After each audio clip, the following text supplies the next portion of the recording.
have a certain fixed rate of going from susceptible to infectious, okay? So we're going to have a rate, and the set was 0.01. So let me ask this. So we're going to go, and you'll notice it says say rate. Oh, look at that. This is do by agent arrivals. You arrive at a certain place. You arrive at the watering hole. You transition to the drinking state. And that's a So I have a question for our purpose. Yeah. Can you transition to know where the wind is actually an infective state, or because there is an exit action on there is. So in other words, susceptible, there is an entry action and exit action. Could we just say that okay. color to red when I exit and have the infection arrow pointing? Yes, you could. So this is a great question. Let me address that in just a second. Okay. So that, like in a lot of things in AnyLogic, in most things, there's many ways to do things, and this is exactly one of the choices you can make, and I'll come back to it in just a second. Let me just make the point with this transition that this transition is triggered by rate. We're not going to do it as a timeout yet. It could be a condition. It could be based on a message. It could be based on arrival. We're going to just do it as a rate. It's kind of almost the simplest assumption. You have a certain chance per unit time of going. Your time in that state is exponentially distributed in a statistical sense. Your chance of leaving is, given that you're still in that state, is independent of how long you've been there, and your chance of remaining in that state goes down exponentially over time. So this is a rate of 0.01. Let me ask this. Those who have been in the system dynamics course, if you have a chance of 0.01 per unit time of leaving, how long on average are you in that state? How long are you on average in the susceptible state? If you have a chance of 0.01 per time unit of leaving. 100. Yeah, 1 over 0.01. Common sort of reasoning we use in system dynamics models with respect to flows, actually, particularly if the hazard is explicitly specified. Okay, now to answer the question, Sergey, is it? Yes, Sergey's question. You'll notice that he was asking there's an entry action here, and then there's an exit action. And similarly, this has an entry action and an exit action. And you'll notice that the entry action here turns this green. The entry action here turns this red.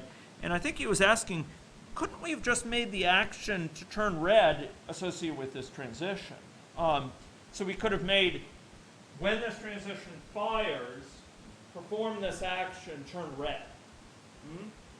And the answer is yes, we could. However, if there were multiple transitions between susceptible and infectious, like multiple routes of transmission, maybe vertical transmission versus transmission through the environment versus transmission from direct person-to-person contact, rather than putting it separately for all those transitions, we might just be better off putting it in this and just say when it's entered, we go to it, rather than worrying about where it came from, right? So that's a trade-off. I think it's a matter of some aesthetics for a given model, which one you do it as. But let me ask this. See how it says action, and then it says guard. Action specifies what to do when we have that transition. What thing do we want to perform? And here we could change color. Guard says, under what conditions do we perform that action? Not under what conditions do we transition. That is specified by this up here. But instead this specifies under what conditions do we perform that action. And if we perform it under all conditions where this transition fires, we just leave it blank. Okay, so it's an important sort of distinction for guard. Okay, so what I'd like to suggest is let's run this model. Okay, so we're gonna do. I'm going to do it with a smaller population. We still have that around. I'm going to do it with a smaller population. Boom. Okay, so we're running it, and there we go. And you'll notice, oh, look at that. What do we see? What's going on here? Okay, and in fact, if we drill down, what we can see is, you'll notice that, oh, this person's in the infective state, right? This person here is also in fact, oh, this person is susceptible. Okay, susceptible, susceptible, susceptible. And this one, okay, hey, we hit, oh boy, we had a long streak of susceptibles. Now we are back to an infective person. It shows where they are in the network. The infectives, not surprisingly, are red. The other ones are still green. You'll notice it highlights which one it's in up there. Okay, so, and of course, there's still these characteristics up here, which we had set before. Okay, so now behavior. Maybe we want some other form of feedback. I'm going to show you just a little thing, just the principles of this action.